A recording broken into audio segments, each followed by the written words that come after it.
फाटलनुमा प्रस्तुत करवा जा रही है।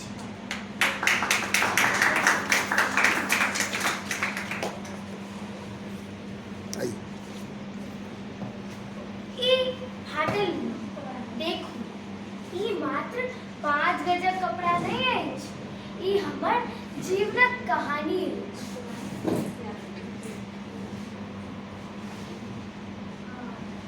धागा धागा पर टांगल हंसी, नोट स्मृति अनगिनत निशानी है।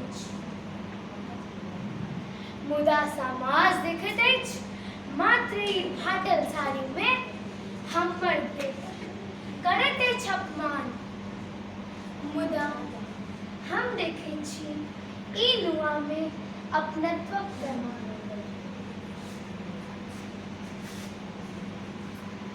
ई नुआ में पहिल बेर पतिक स्पर्श, संतानक नोट आ दूध पिएबाक क्रम में नैना के मुँह पोछना।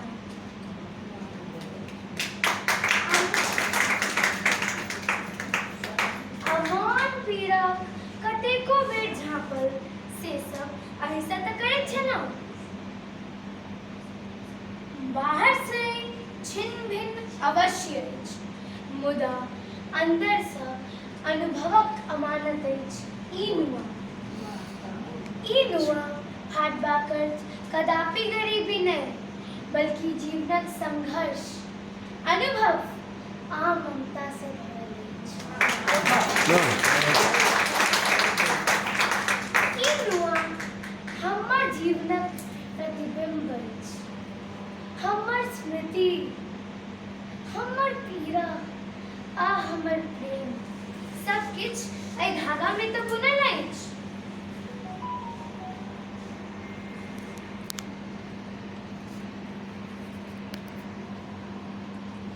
देखू, कनी गौर से देखू, जतेक ठामी फाटल अछि ओतबे गहीर एकर अनुभव सेहो अछि। नहीं करू एकर अपमान, अहाँ सब एहि आचरक अहम किरदार छी। झापल तोपल प्रेम के जुइन करू उधार, जुइन करू